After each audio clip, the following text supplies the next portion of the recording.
Muito boa tarde a todos. Uma saudação especial aqui à organização do evento, Secops, que é um evento que cada vez nos chama mais atenção o seu crescimento exponencial, né? Cada ano ele cresce muito mais, mostrando a importância da tecnologia aqui, em especial a segurança das operações. Gostaria também de fazer uma saudação especial ao André Mazeron, nosso diretor de cibersegurança da CESPRO.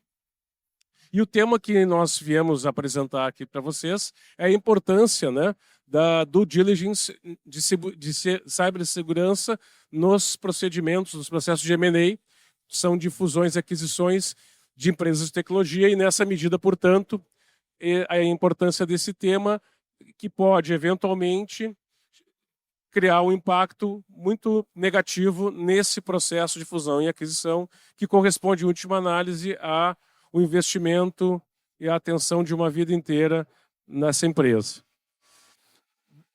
A partir disso, para a gente entender um pouco essa dinâmica de como isso acontece, a ideia, a concepção, né, de um processo de fusão ou aquisição, ele inicia através de um procedimento inicial que começa por um NDA, que seria um acordo de confidencialidade, em que se trata inicialmente de uma transferência de informações entre o possível adquirente e o possível vendedor. Após ser firmado esse instrumento, esse documento, é possível então uma troca de informações, e diante disso, com a aproximação que essas informações são possíveis, a negociação começa a tomar um pouco mais de forma. Obviamente, a ideia aqui é que com esse NDA se troque informações e que se possa, a partir disso, construir uma ideia de proposição de negócio. Essa proposição de negócio ela tem uma mínima reflexão num outro documento chamado Term Sheet ou Memorando de Entendimento. Aqui começa a se cristalizar, portanto, a ideia de uma concepção de negócio com algumas bases, algumas premissas. A confirmação dessas bases e premissas depende de uma auditoria, momento no qual essa assimetria de informações vão ser confirmadas. Se tudo aquilo que o suposto vendedor realmente dispõe, é confirmado por meio de auditoria.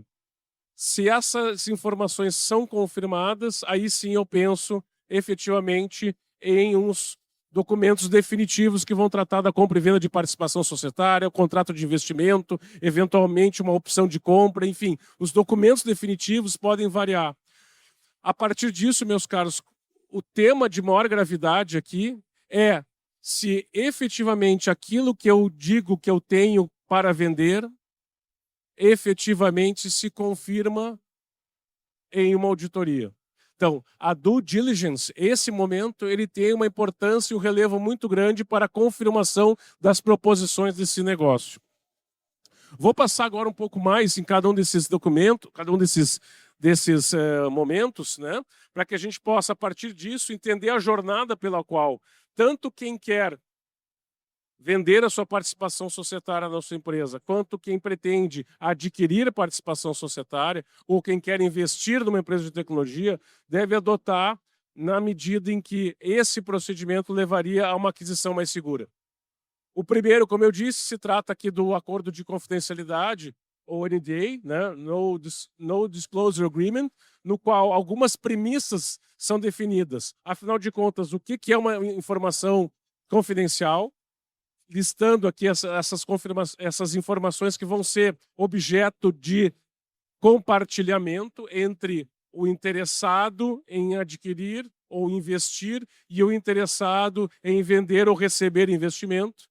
A partir disso, quais são as exceções dessas informações confidenciais, as obrigações de quem recebe essas informações, a forma pela qual ela vai compartilhar com eventuais assessores, contadores, advogados, advisors, quem vai ter acesso aqui a esse data room, o prazo de vigência em que o tempo pelo qual, né, esse dever de sigilo vai ser exigido para o compartilhamento dessas informações e, consequentemente, eventuais penas e multas no caso de descumprimento. Tá?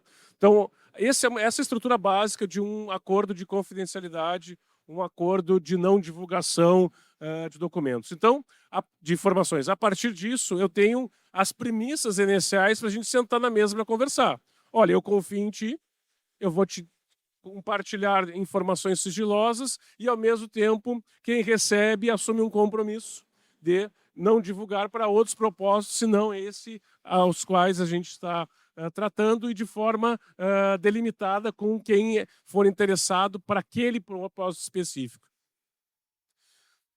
Evoluindo com base nessas informações iniciais, que realmente aquele negócio faz sentido, é possível se estabelecer uma precificação inicial de quanto eu estaria disposto a investir, quanto eu estaria disposto a pagar, e, por outro lado, também as condições prévias para que isso se estabeleça. Aqui eu firmo, então, um memorando de entendimento. Aqui eu firmo, portanto, um term sheet, que é um documento que, a partir dessas informações iniciais, eu começo a estabelecer o que de fato é relevante numa moldura inicial de um negócio.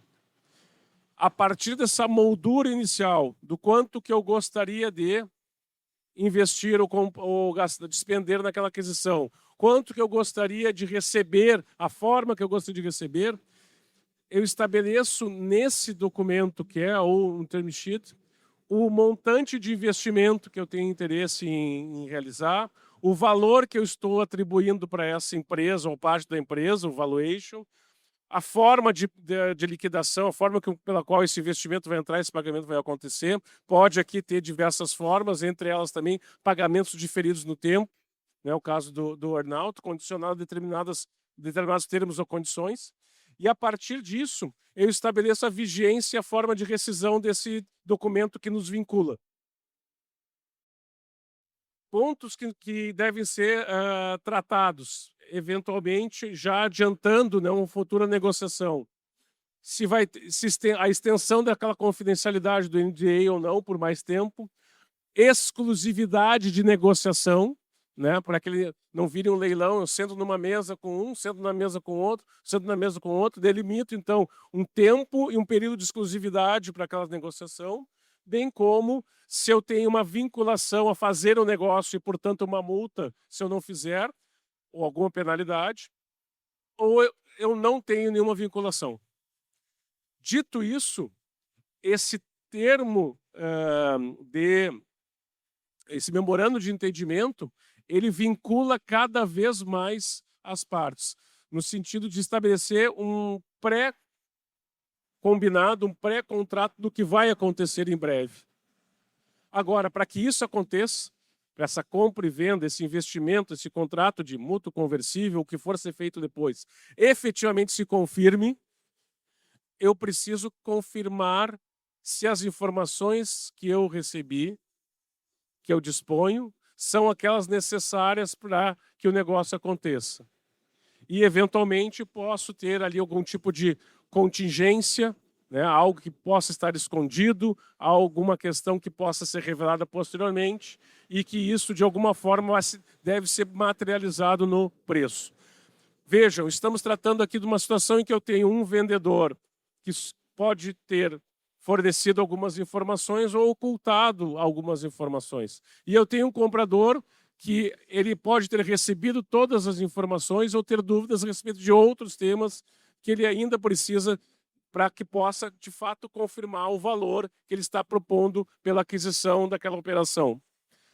Essa assimetria de informação, ela se resolve através de um procedimento chamado de auditoria ou de due diligence, que é este aqui, né?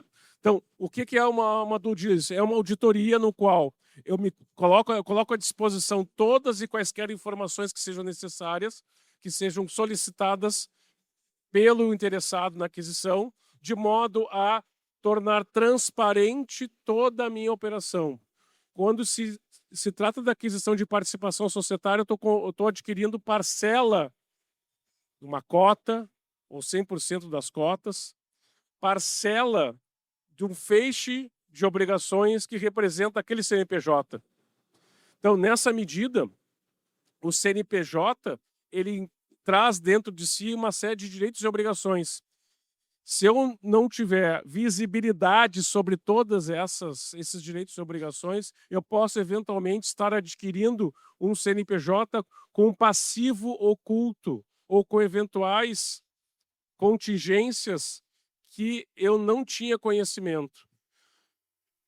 A auditoria de due diligence tem por finalidade a gente trazer para o mesmo nível de informação tanto comprador quanto vendedor, de modo a, com isso, tornar aqui transparente essa negociação, de modo a saber que quem está pagando preço com tudo que está ali dentro desse preço, e quem está vendendo também com todos os eventuais passivos e contingências já contabilizados. Até porque, no momento em que essa operação se finaliza, via de regra, se estabelece também um marco de responsabilidade. Fatos geradores ocorridos anteriormente à transação são de responsabilidade de quem vendeu, e fatos geradores ocorridos após a transação já são de responsabilidade de quem adquiriu. Então, para se ter aqui completa ciência a respeito de quais fatos seriam esses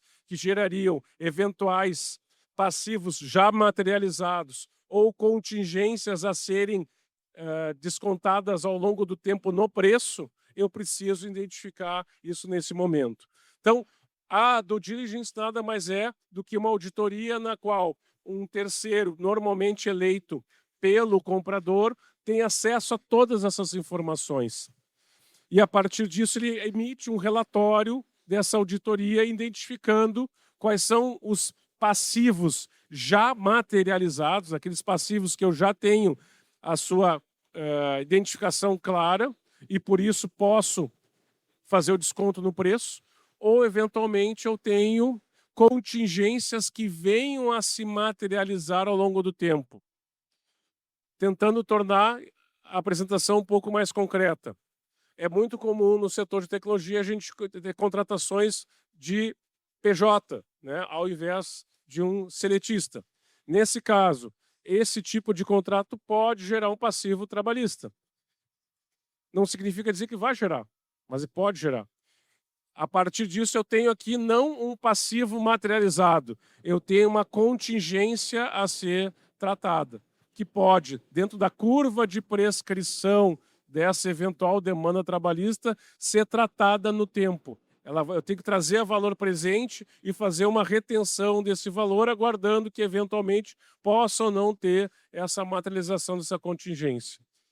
Dito isso, quais são as principais áreas que a gente trata numa due diligence? Normalmente, a área financeira, obviamente, né, para verificar se o valuation ele de fato se mantém, os fundamentos financeiros da negociação vão ser constatados. Questões operacionais, propriedade intelectual, recursos humanos. Esse aqui é um exemplo clássico, né, da pejotização no setor de tecnologia.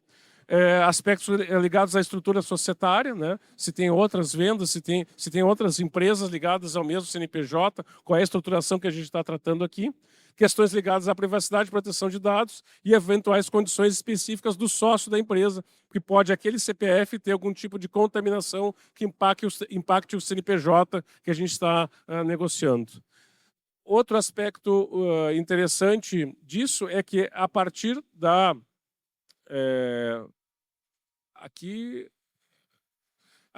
a partir disso, estão alguns pontos, né, que são interessantes a gente destacar na due diligence, especificamente com relação à área de cibersegurança, para saber se não estou, eventualmente, adquirindo um passivo oculto aqui nessa minha aquisição. Corresponde aqui ao inventário de arquitetura, né?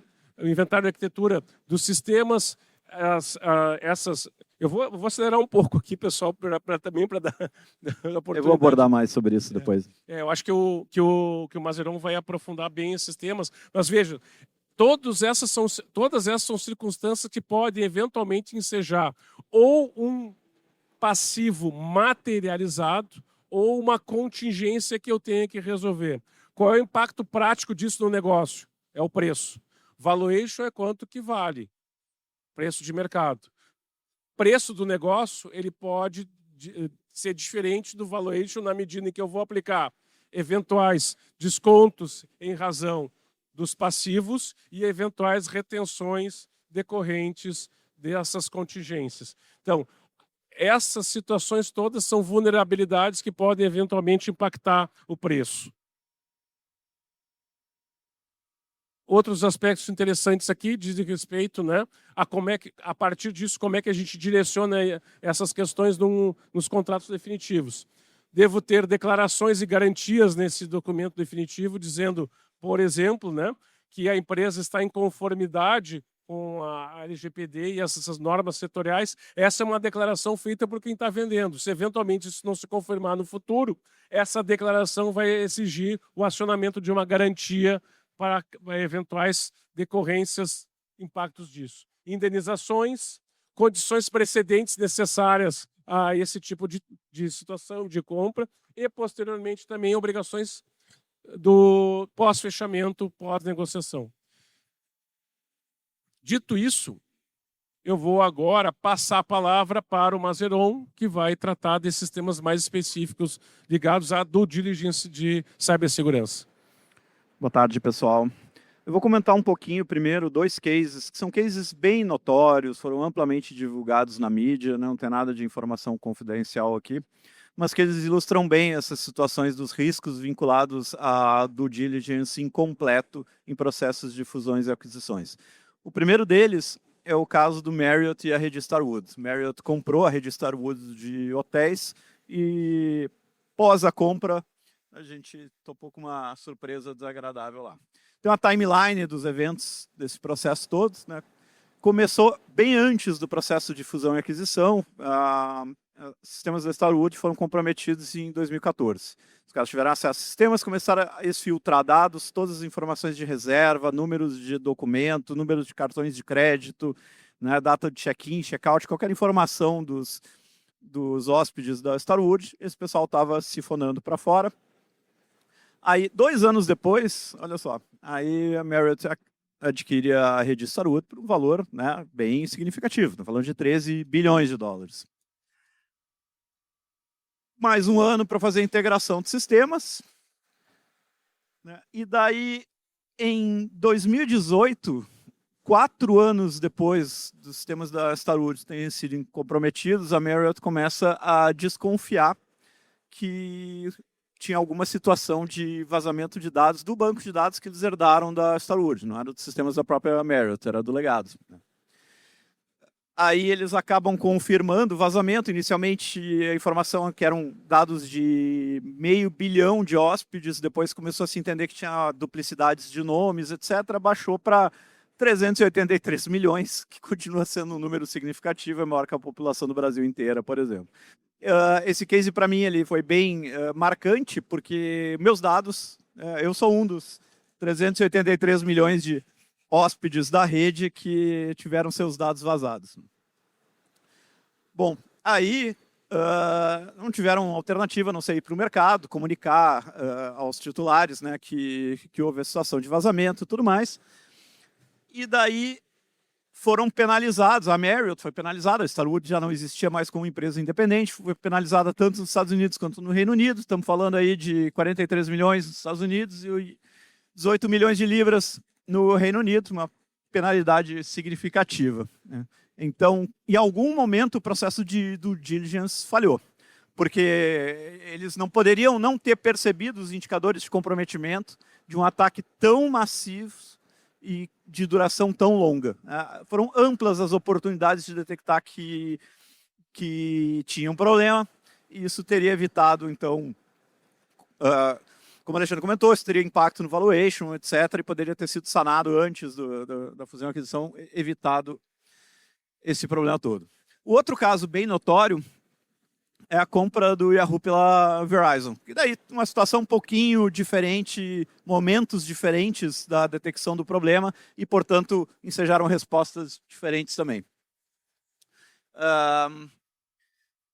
Em 2013 teve um vazamento da Yahoo. Eu acho que eu estava nesse também, cara. Eu estou quase em tudo, assim, é coisa impressionante. Bom, teve um vazamento de dados, não foi a público esse vazamento. Aí depois, um ano depois, teve um segundo vazamento. Esse sim foi... Ah, não, esse também não foi divulgado, é verdade. Aí, em 2016, né, se inicia o processo de aquisição da Yahoo pela Verizon. O que acontece? A Yahoo aí resolve divulgar o vazamento de 2 anos atrás. Dizer, pois é, galera, deu um probleminha lá atrás. Isso, setembro, no mês de dezembro eles vão lá. Aí não foi o único. Teve um outro probleminha também, que 2014 ali, né, com 3 bilhões de contas afetadas. Lembra, né, que a gente está falando ali do Yahoo, que na época já teve essa época de ser o grande provedor de serviços na internet. Dado o momento do processo de aquisição, que ainda não tinha sido concluído, isso gerou impacto no valuation, e a Verizon conseguiu um interessante desconto de 350 milhões de dólares no preço de aquisição por conta desses 2 incidentes, já em preparação aos possíveis impactos legais, sanções e multas que seriam aplicadas contra a Verizon no futuro. O processo de due diligence de segurança ele tem que ser completo justamente para a gente não correr o risco de deixar de observar algum aspecto, deixar de abrir algum armário onde justamente tá o esqueletinho lá, né? Então, assim, hoje a gente faz por completo, não adianta fazer. Então, vamos ter que olhar políticas, vamos ter que fazer pentest nos sistemas, vamos ter que olhar se a empresa está em conformidade com os requisitos legais, porque dependendo da área de atuação da empresa, a gente pode ter normativas, regulamentações vinculadas à segurança da informação que a organização é obrigada a atender, inventário de ativos, analisar infraestrutura, analisar processos de desenvolvimento, analisar até aquilo que daqui a pouco está passando batido pela área de TI, né? Shadow IT, hoje a gente tem a Shadow IA também, né? O uso não homologado de soluções de inteligência artificial e assim por diante. Precisamos do panorama completo da organização. Por exemplo, a parte de resposta a incidentes, tem uma coisa que para mim é sempre grande red flag. A organização afirma que ela tem um processo estruturado para responder a incidentes e daí tu diz, ok, vamos analisar o que tu tem de incidentes registrados. E a empresa não tem nada. Não, eu não tenho nenhum incidente registrado. Cara, se tu não tem nenhum incidente registrado é porque tu não está registrando, porque é impossível hoje em dia uma organização que não passa por nada de incidente de segurança. Pode ser um incidente de segurança pequeno, pode ser um incidente de segurança grande, mas eles estão acontecendo. Se tu não está documentando, é porque o teu processo está furado. Um outro ponto que eu gostaria de chamar a atenção é o seguinte: quem é que vai fazer essa auditoria de segurança dentro da organização? Vão ser recursos internos? Frequentemente, esses recursos internos vão estar sendo pressionados pela alta administração que está torcendo para o processo ter êxito, né? Quem entra num processo de fusão e aquisição de uma empresa do porte do Yahoo, por exemplo, a última coisa que deseja é descobrir um esqueletão no armário lá e isso gerar um impacto nas negociações. Então, há uma pressão frequentemente para que tudo dê certo, para que... Pô, tu achou um problema, será que o problema é tão grande assim? Será que precisa realmente ser reportado? Ou vamos dar uma colher de chá, vamos passar um pano, dar um tempo para o pessoal corrigir aquilo e seguir. Então, o quanto de autonomia a área interna tem para tocar essa atividade? O outro ponto é o seguinte: a vida não para porque a empresa está passando por um processo de aquisição de outra. Então, assim, vai haver disponibilidade de tempo dos times internos para executarem esse processo de forma adequada? Esse é outro questionamento que eu faço, que pode ser relevante também, para evitar justamente que o processo saia incompleto e a gente deixe de trabalhar todos aqueles pontos listados anteriormente. Então, fica aí a sugestão também de, daqui a pouco, terceirizar o processo de due diligence de segurança, justamente para a gente ter a isenção, ter a disponibilidade de tempo, ter o skill necessário para conduzir com sucesso. Gente, estamos nos aproximando do fim do nosso tempo aqui. Minha mensagem final é o seguinte, né? A gente sabe que segurança é custo, é visto como custo por boa parte das organizações. Eu, honestamente, admito que não está totalmente errado mesmo. No mundo ideal, que não existissem ataques, a gente não precisaria investir em cibersegurança, esse evento nem existiria e a gente ia estar trabalhando em outra coisa na vida. Mas, assim como o resto das coisas em segurança, o custo de deixar de fazer, ele uma hora chega. Ele vai ser pago lá na frente e com juros e correções monetárias, né? Então, atenção aí ao processo. Alexandre, palavras finais? Agradecer aqui a oportunidade, agradecer também o Mazeron aqui, a apresentação, né? E, por fim, desejar a todos um bom evento, dizer que a CESP é a Associação das Empresas de Tecnologia da Informação. Nós somos uma associação de empresários, de empresas, né? Representamos, portanto, os interesses empresariais no setor de tecnologia e que a CESP está sempre aberta e interessada no que é e qual é a dor do empresário de tecnologia. E se a dor do empresário de tecnologia ela existe, ela interessa à CESP. Dessa forma, a gente conta com a participação de vocês na associação e gostaria também de deixar esse recado aqui, um convite para que vocês possam se associar, estarem próximos da associação, porque a associação com isso pode defender os interesses de vocês no que diz respeito à dor dos empresários de tecnologia do Rio Grande do Sul. Obrigado. Obrigado, pessoal.